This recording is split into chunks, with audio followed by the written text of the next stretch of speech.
Hey guys, welcome back to Reeled In, my video channel. I promised you guys a analysis video of WandaVision episode 5, and here it is.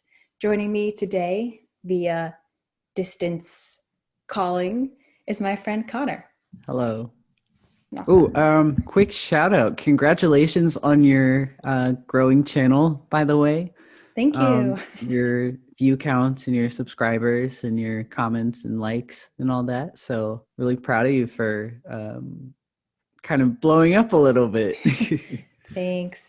So this episode was a doozy. I feel like so much stuff happened. We got a lot of questions answered, but I feel like, it gave us even more questions uh, to like wonder about. Mhm. I think that the biggest reaction for me was that I know there are some theories out there about this, and it got confirmed for you guys who had those theories, and it was confirmed correctly. Like, good job. I'm sure you guys are very happy. But Wanda took and reanimated Vision's corpse. Like, I feel like my girl went to Tony's funeral and then right afterwards just dipped to Sword headquarters and just snatched him away. So I went back probably two or three times, I think, to look at it. Because the first time, you're like in awe because you're like, oh my God, what's happening? What's happening? What is happening? And I did have an immediate reaction of the lab, and it looks like they absolutely just tore him apart. So I Right. was probably not as heartbroken as she was, but I definitely felt something, and I went, "Oh my! What have they done?" And I can definitely understand her grief and her anger, and she's like in the stages of grief. Yeah, I feel like they just like were in the process of like ripping him apart. Part. But also, if you think about like the timeline, this is essentially 5 years. So a part of me is kind of questioning like why would they still have him like out on display 5 years later, Like he's still on top of like the dissecting table. So I feel like, and you kind of see it in Endgame, how everybody is still in this very like kind of a state, Mm-hmm. Yeah. like they still can't get over it. They haven't accepted that stage of grief with everybody just kind of being snapped away. um so I feel a lot of those kinds of like the motivation wasn't there, it wasn't the priority. You probably had a lot of people that were, or you had a lot of brain power that was sapped away by Thanos. um so it was probably an after the fact kind of a thing. um, and you see with Sword that it is now like a weapons protection kind of program. Mm-hmm. um, so I feel like at that point they're like, all right, we're ready to get back into it. What can we learn from Vision? What the hell happened? Yeah. So Also, something that I found interesting is that you part of the acronym for the sword logo is sentient weapon. And one of mhm. my questions, like, what exactly do you consider to be like a sentient weapon? But I feel like vision is like by very definition, So that's probably why they still had him and they were still setting him over. probably. And I know you covered this last time and you covered it in your reaction, but I do not like what's his face. The assistant director or Yeah. the acting Hey, I director. do not like Haywood. I hate Haywood. So Darcy calling it out and calling him, that really had me just, it was sending me, because I'm like, I really don't like him either. Because we can talk about that later with the meeting, but he really rubs me the wrong way. I feel I don't trust him. Yeah, I'm getting weird vibes from him too.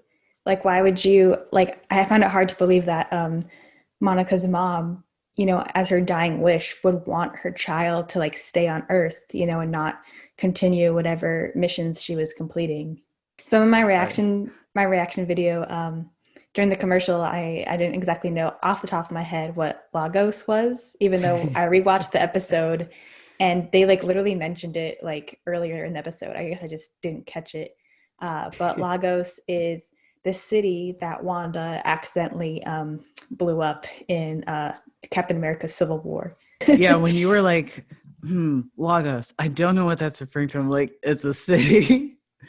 Yeah, I think I was just expecting another like Hydra related thing that they were like Lagos paper towels, and I was like, what? What Yeah, is that?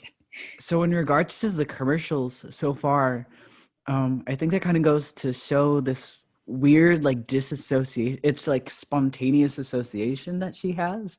It's so you know how like sometimes you just have like subliminal thoughts. Hmm. So maybe it's just like those random thoughts that are roaming around in her brain.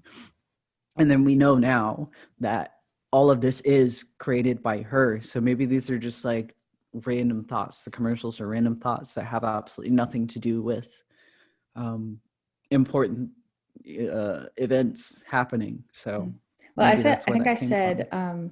last time in my last analysis that like I sort of think these commercials happen uh, almost immediately after um, Wanda is sort of like forced to go back to like the actual reality because you know it usually happens like when that radio in episode 2 like they're trying to get to her and then after that scene it sort of switched to the commercial and then in this episode 5 it was when Wanda physically like walked out into the real world, you know, and just told everyone like don't bother her because she doesn't want to be bothered, and then immediately following that scene was the commercial. So I feel like there might be a connection. Like each time she's forced to remember what's actually going on, it sort of like attacks her, you know? That's interesting. I hope so, because like I didn't go through like every single episode and like count like where exactly the commercials came in. But if I recall correctly, I think it's Yeah. relatively after. Yeah. They're preceding traumatic events or broadcast difficulties, if you will. Yeah. Um, Speaking of that scene where she physically goes into the real world, that was such an epic I scene. so this whole thing um just had me like I was almost tempted to be like maybe I should stop watching now and be like, hey, let's do a reaction together because I was screaming the whole time. The whole time. I just like couldn't believe. A part of me was like, maybe it's Vision because like you know like beforehand we see Vision sort of start to like get some clues together, but then I was like, and then she's walked out, and I was like, yes, like yes, it's her, and I kind of like it because like we see that like she's sort of you know growing into her powers. Like she's not that you know unconfident girl she was in Civil War that could barely control like containing like a blast and ended up hurting someone. And what I'm hoping is that by the end of the series, Wanda might use like all of her powers to defeat maybe some villain if there's actually a villain in this. And I think it would be nice to see Wanda go from that like you know uncertain girl to this like bad ass kicking woman, you know, by the end of the series. Yeah. The I mean, Scarlet Witch. yeah, so that's a better way of putting it because she was already pretty, kick ass. But to Monica's comment, she could have taken on Thanos on her own if he didn't order that blitz. That's definitely like Yes. I can tell that's fan service, but I was screaming and I replayed it maybe 3 or 4 times and went, she said it, she said it, she said it. And then of course Jimmy's like, well, Captain Marvel, held her own, which I didn't realize until finally watching it quietly that Monica dismissed that and went, yeah, well, we're not talking about her right now. So I find it Oh, interesting that yeah. there seems to be a contention, and we'll go back to Wanda, but I find it interesting that there's a contention between Captain Marvel and Monica. So Yeah. what happened with the Rambos and Carol Danvers between 1995 and 2000, whenever the snap happened? Hmm. Yeah, I think it might be something similar to like how you know the rest of the Avengers were like, well, like Earth has been under attack countless times, and like where have you been? And you know, she answers like like Earth has you guys, like Earth has the Avengers, like other planets don't. So like maybe it's something similar to that, or maybe something Maybe. went down. I don't know. But I didn't even catch that. That's actually really interesting. Yeah. It was maybe like the fourth, uh, third time, because like I said, I was so caught up in her, appeasing opinions like myself. I Mhm. feel like her justifications, I have no doubt, are going to reveal themselves as very similar to, like, at least I feel like you're on a similar page to me, but not at the same extent. Um, but I feel like hers are probably similar to mine, especially in the sense that she knows who she is. Mhm. She has like this lifelong connection with her, this family connection with her, and she has all this power, and she kind of just like uses it when she wants to. And to that whole point, that there are all these terrible things happening, and she just kind of wasn't there. So like Infinity War, she wasn't there, Mhm. and she probably was thinking none of this would have happened had Carol decided to stop whatever crusade she was on and stop Thanos, because she is so powerful. Because the only point where she was hindered by Thanos himself was when he took the Power Stone and punched her in the face. Right. Yeah. So I feel like it's kind of this resentment, probably. Mhm. I wonder if it also has something to do with like the fact that her mom was like dying of cancer, and maybe she reached out to Captain Marvel and was like, "Hey, like either come say goodbye or maybe like come and try and help her." And then Captain Marvel just like didn't respond to her, you know? Yeah. Well, so I don't think she was dying at the time, because Mm. she woke up and she's like, "Where is she?" Like she was in recovery. Mm. Unfortunately, that's sometimes a sad reality with cancer, as it comes back and it's much worse than it was the first time. Mhm. I've been there. But anyway, yeah, it probably could have been that sort of thing where she's like, at least come and support, your sister, your best friend, or whoever, Right. whatever you want to call their relationship. Mhm. But anyway, That's true.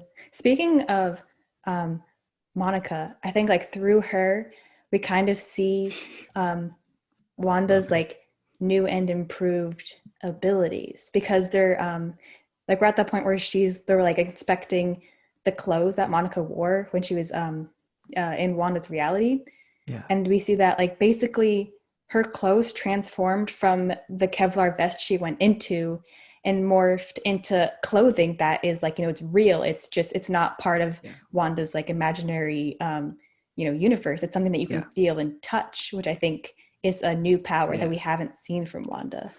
Well, it kind of supports the theory that I had, that she was opening up an alternate reality. And so Mhm. this weird screen that she has, when you enter it, it alters that reality. She's creating her own reality. And you see that with a helicopter. Uh, Mhm. you see that with, her clothes, and Monica essentially turning into Geraldine. Right. So it's very interesting how that is kind of starting to unfold the way that I was kind of thinking. Mhm. I also feel like the longer Wanda tries to hold this reality together, like the more crazy she will become. And I use the word crazy lightly because I don't think the writers are trying to create just another lady that like goes crazy from grief. Wanda's a Yeah, unique character that has been through a lot and has more depth and is doing anything she can really to be happy again. But I think the longer Wanda tries to hold on, the more fractured her world will become. So we sort of see her admit in this episode, like to like how all of this is kind of like driving her insane a little bit, like making sure everyone in the town wakes up and gets to their doctor's appointment. Like Wanda has to account for like every little detail, and I think like in the long run she might eventually like snap and like shit will get real basically. yeah. Well, I have no doubt it's exhausting to maintain a reality. Right. Yeah. she's I mean, that's what it is an alternate reality that she's created within the one that already exists. um and yeah, you definitely see her kind of losing that control with the glitches, Mhm. that don't really have anything to do with the outsiders of Sword or any other force trying to get in or interfering with her little bubble. Mm-hmm. So you have people like Agnes and Herb next door who are like, we're all something, which Mm-hmm. I think is all, held hostage by Wanda, basically. Right. And I know you have a theory about Agnes and that, but you also see her lose control of the boys. They Mm-hmm. aged themselves. Mm-hmm. She didn't do that. They did that. And at some point, there's the whole issue with the dog dying. And she's like, don't age yourselves out. Don't run from this. And, you can tell that she's trying to be like a mother and all that, but she's also like, I don't have control over you. So I do think that her kids are real, by the way. I know you're afraid of that. I think that everything is real in one sense or another. And I think it was Tommy made a comment. And he was like, you can fix death. So I think they also know a lot more somehow, just because they've been able to expedite, their lives within this reality. And they're Mm-hmm. like very much like rooted into it. A part of me wonders if like the twins, uh, I just get some really weird vibes from them. So I feel like I don't think they'd ever become like the villains of the story, but maybe sort of take on like an antagonistic role a little bit. Yeah, like a catalyst for problems. Yeah. Speaking of the theory that you mentioned, I want to go in to there because a character that uh, actually had a good amount of screen time. It was Agnes in this episode, and I'm a little late to the party on part of the theory because it has been circling around, but I do agree with it. I think Agnes is actually Agatha Harkness, who in the Marvel comics is a witch who has been alive literally since like ancient times. Now, in the comics, also, this is gonna be kind of a long theory, so just like bear with me. But in the comics, Agatha is sought out by Wanda to help improve her abilities. Agatha also helps save Wanda's twins in a way, because in the comics, Wanda is able to have children by Mephisto putting a part of his own soul into them. And Agatha removes the piece of his soul, but that ultimately destroys them, the children. So in order to help Wanda with that, she actually erases Wanda's memories of even having children in the first place. And although I think in this MCU WandaVision, I think Agnes or Agatha is the one who wants to seek out Wanda. I think she's there sort of to keep an eye on her and also to keep Wanda and her children safe. She's the only one in this whole thing who doesn't seem to be too affected by what Wanda is doing with the reality. Like when the outside world comes crashing in, the other townspeople react with panic and they're in pain and they freak out ultimately. But Agnes kind of just seems to like roll with the punches. Like she just goes with the flow. Like in this episode when she's like, do you want me to do that scene again? And Wanda's like, Yeah. what? If you've noticed, like throughout the episodes, Agnes usually pops in whenever Wanda is in need of help. Like in episode one with the dinner disaster. And in this episode, Wanda literally told Vision that they need help with the babies. And Agnes immediately just like strolled right in the door. So I And then again think, with the doghouse. yeah, so I think Agnes is trying to help and protect Wanda from something. And I think that something could potentially be Agnes's husband, Ralph, aka Mephisto.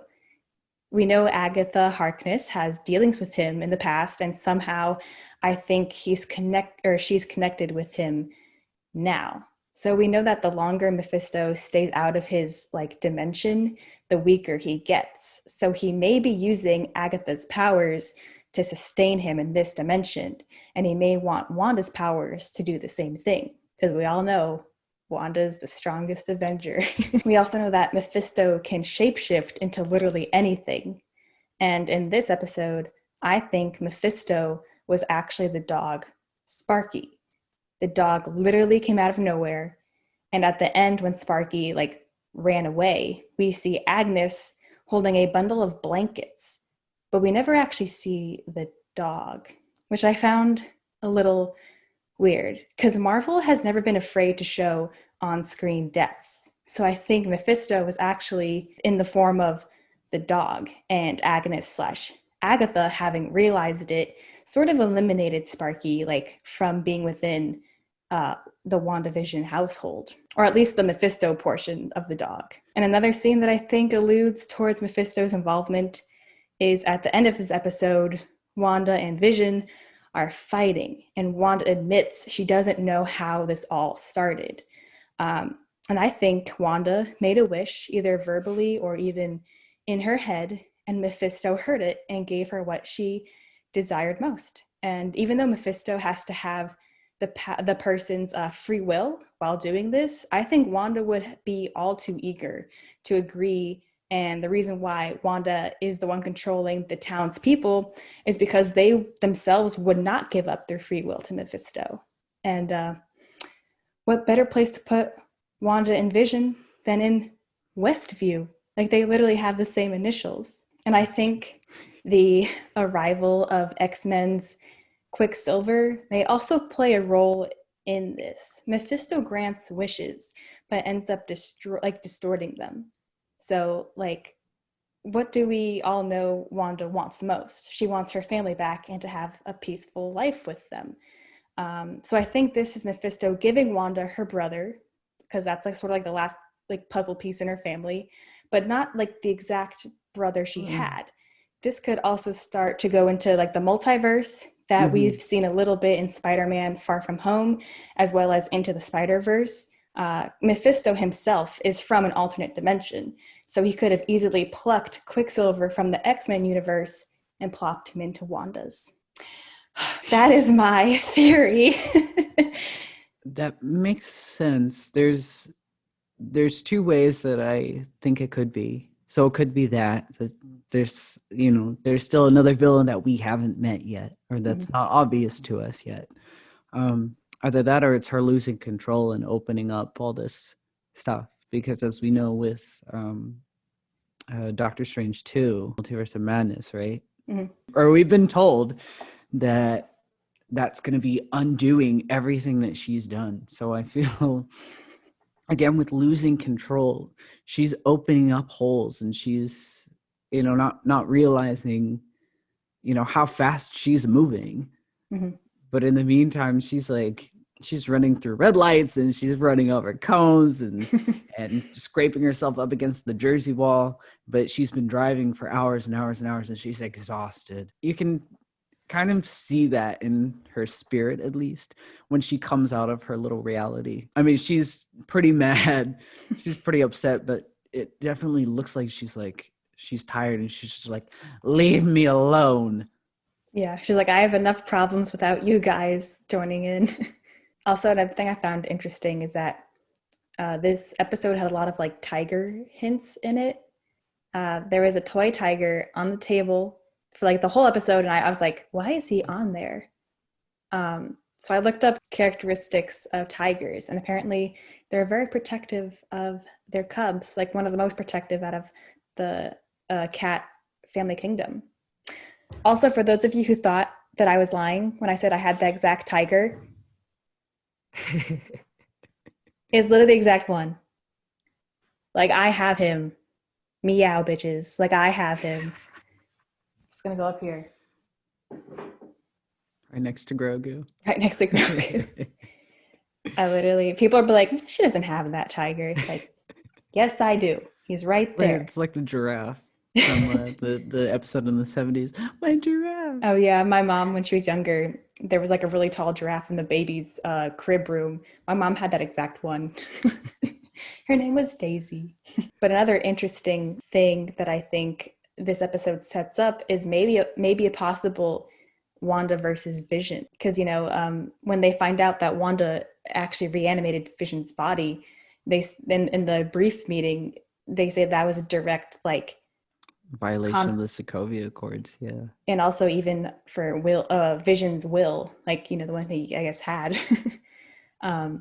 But so I feel like, and we see them get angry with each other, and Vision, like, uncharacteristically is yelling at Wanda.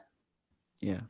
So I feel like And it'll be so sad if they do, but I feel like in the future, maybe even like towards the finale of the series, it might be Vision versus Wanda, and my heart will break if it is. What I'm afraid of is we've seen in the trailers that at least they made it look that way. So they actually do a really, really good job at like recording all this extra dialogue and throwing in these extra scenes that don't actually make the final cut, probably for, subversion of your expectations in advertising, which is really smart. But anyway, um, in the trailers, you see him walking towards the border of her reality, or at least it looks like he's walking out. And he could be walking back in. I have no idea Yeah. at this point, but I'm afraid of what will happen if that happens, because as we know, this is an alternate reality. She's literally doing everything in her power to keep him alive because that's what she wants. But like you said, he's confused. He's like, I don't remember anything at all. Right. Yeah. And like these are also emotions that he's never had before. So in that sense, probably to her, controlling this reality, probably she doesn't know that these aren't emotions that Vision is incapable of having. Because you see me, he's fairly monotone. He's very computational. Even with the whole romance between the two of them in Civil War and beyond that, it's still, it's pretty monotone. It's not at the same EQ levels as other people, and definitely not her. So I think as like Vision himself, as he becomes like more aware of what's going on, Wanda has to use more power to sort of like subvert him and be like, you actually don't know what's going on. Like you were this happy father of like our twins, and like you're this happy husband that I have. I think the more that's going to put a strain on her powers, and then that might like warp her reality even more and cause Vision to actually not act like himself. So like when he screamed at Wanda and she's like, "You've never talked to me like that before." Like not only is her reality starting to crumble and break, so is the way she, I guess, reanimated Vision, his character. Yeah. If that makes any sense. Yeah. Oh, I also want to make a point to your Agnes theory. So interesting that you said that she was a witch, because I think it's the next episode. It's either the next episode or the one after, where it's Halloween, and Agnes is dressed up as a witch. Mm-hmm. As Wanda and Vision are both dressed up in their original comic book costumes, which is a very cheeky way of incorporating that. Yeah, I think what the MCU does, which is kind of funny, is that at some point they have their characters wearing the original comic costumes, but it's always in like this weird way that makes you like you're making fun of them for wearing it, basically. Yeah, it's like a satire almost. Yeah, apparently Elizabeth Olsen had to like really fight for Wanda to be able to wear that costume. I thought she didn't want to wear that costume, and then they were like, "Oh, what?" Because I don't know. I could be wrong. I don't know. Because I like her red leather petticoat. I do, yeah. Quick Jimmy appreciation moment. I know he's really weird. He's really awkward. I hold a little bit against him for being such a dick against Scott Lang, but compared to what we have to work with, kind of trailing back to my hating of Haywood, I feel also in that briefing, there's a lot that Sword isn't going to be prepared for, because he totally just like cut his little PowerPoint presentation. I feel like there's a lot of context that is going to be useful for either figuring out what's going on or for potentially defeating Wanda if they have to do that. Because at some point they go in full force. Yeah. Who knows what reality or what her reality is going to transform it to. Mm-hmm. So I feel like there's a hell of a lot of arrogance within Sword with the government, which is, not a surprise. It's just a little disappointing.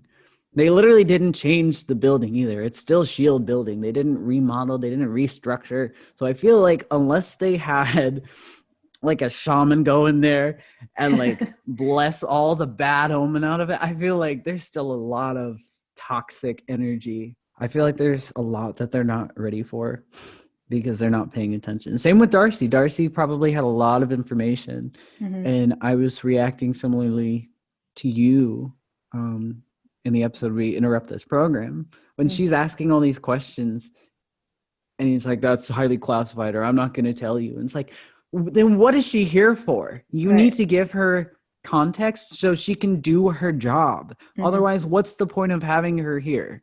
Yeah. Because she's so much smarter than all of you. I love Darcy, by the way. I love even the actress. In case you couldn't tell. Kate Dennings. I love Kate Dennings. She's so funny. I love her. She's so much smarter, and they're really not taking advantage, and they're being really dismissive. And you kind of see that it's that cookie cutter government, like, we are the man, and if you stand in our way, we're going to shoot you. You see that when Wanda comes out of her little bubble, and he's threatening her.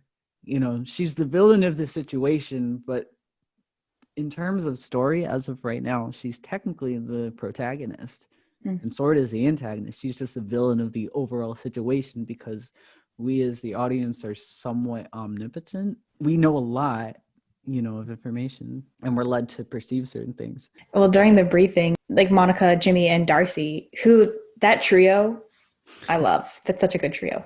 But Monica, like, they're talking about like what they could possibly do to like figure out like what's going on with Wanda. And I think Monica says, I know like an astrophysicist, like I forgot exactly what she said, but it's like among that branch. And for a second, I thought she was referring to Jane Foster from Thor. Because I know she's a scientific what's person. That other guy? Don't remember. I don't think she was an astrophysicist. I don't remember what she was like, she had, I thought, something more to do with astrology. But who's that other guy? I mean, I know who I'm talking about. And Skarsgård, whoever Skarsgård plays. I think so. It could be him. It could be someone else that we don't know. Because it was just like a weird thing to throw in there and then like not follow up on it, you know? Yeah. So when Monica tries to kind of settle Wanda down, because you know she's immediately like triggered by her still being alive, which I mean she probably meant to do. She didn't mean to kill her, but she would have probably assumed that she was going to leave and abandon the project and be like, oh, she's too powerful, I'm moving on. But she tried to be like really personable, and the whole missile firing thing, like, come on, how stupid are you? Yeah, how stupid are you guys? When like, Wanda's, it's like black and white, powerful. And her eyes just went red. I was like, you guys are in trouble now. Yeah. I was repeating with Monica when she was like, what did you do? I'm like, yeah, what did you do? What have you done? You totally just screwed everybody. You endangered absolutely everybody because of your arrogance. But she tries to settle her down, and doesn't Haywood interject, and he's just like, you're still holding hostages. You're still hostile. You're the enemy. And then she's like, all right, fine. If you're not going to leave me alone. And then they all turn their guns on him because she can mind control several people all at once. Well, if Quicksilver basically like confirming the introduction of a multiverse, I wonder if Doctor Strange might come and save Wanda from what she's doing. Because we know, at least it's been, I don't know if it's been exactly confirmed by Kevin Feige, but what I've heard repeatedly is that like Multiverse of Madness is Doctor Strange fixing whatever Wanda did. So I feel like it would make sense if he is introduced, because, you know, most Avengers have like cameos in other Avengers like movies or TV shows or whatever. So like if he came at the end and was like told like Wanda and basically just like shuts down the whole reality, or helps Wanda defeat, if there's like an actual villain to this, if he helps her defeat him, her, whoever. Well, like I said, I think there are holes that are open, and I don't know if she necessarily has the power to close them or even was necessarily the person to open them in the first place. You know, it could be like how, you know, in Guardians there's the hex, like hyperspace kind of thing, where she probably opened up a little hex window. He fell through reality and, you know, transformed the way that he did. And it's just like, and that's how he knows this version of Pietro or Peter is like, you're my sister, I'm gonna give you a hug. And it's just like Evan Peters being all goofy instead of the original MCU Quicksilver. Do you think Wanda knows that this Quicksilver is not her Quicksilver? I don't know. I don't know. More questions. We also, in a sense, we don't perceive this reality the same way that she does. You know, we're in like a distorted, like third person view, right? Because you still see the credits roll even though they're arguing. And there are certain things that, you know, we are aware of for dramatic irony's sake, like story's sake. But I feel like there's a lot of perspective, a lot of things. If you were to look through it literally from Wanda's point of view, in like a Wanda first person view, I feel like things would feel and look a lot more different than how we are being led to perceive them. Something that I think might be interesting, you were mentioning like from Wanda's point of view. I think we know that one of Wanda's powers is her being like a telepath. And like obviously she said that like she's in charge of like literally everyone in Westview. And so I wonder, like, can she read everyone's thoughts? So like when Vision like zapped Norm, and Norm like came back to like, you know, real world realities, like I have to call my sister, like my sick dad, blah blah blah, whatever. Like I wonder if Wanda can sort of like sense that. So like every time someone starts to like stray towards like realizing what's going on, she can easily just be like, you know, and just like power her way. Well, I feel like to put it in like a Zoom perspective. So when you're in like a meeting and you have several people, you do the gallery view. I feel like when Vision does that, it's like turning their cameras off and muting them. Whereas normally she has control and she unmutes and she turns everybody's cameras on and she has total control. But, you know, in moments like her confronting Monica, you know, with the whole your brother was killed by Ultron, and it totally just takes her out of the moment. That's what allows Agnes and her to kind of diverge from the script and be like, we're like, because they're fighting against her, and she's at that point so micro focused on this one moment that they're able to kind of like peek through a little bit and be like, help. Right. Yeah. Because as you know, it hurts them. Also, Agnes, I forgot that scene happened, but Herb was the one acting real weird, and Agnes was just like, stop. Yeah. All right. See you guys later. I have to go take care of whatever she said she was taking care of. But she just like she just went with the flow. Definitely, you know? self-aware enough. Like she's under Wanda's control, but probably to how I think you mentioned earlier, it's like willingly. I don't know if I said this like too properly, but like I think in a way like she does have this weird connection with Mephisto, and maybe like she has enough awareness to like try and like keep them separate. You know, like she doesn't want him to get to her if he's, you know, a person that's in this universe. Because I feel like, you know, like Agatha Harkness, if Agnes is Agatha Harkness, that character has been alive literally forever and has had past dealings with the MCU devil.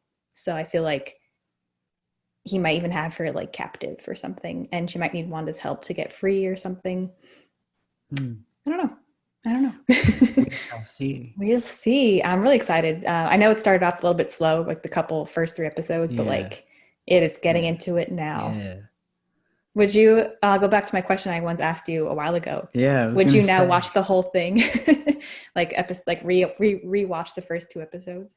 So depending on how, again, I'm gonna stick with some of my original answer. Depending on how it ends, maybe.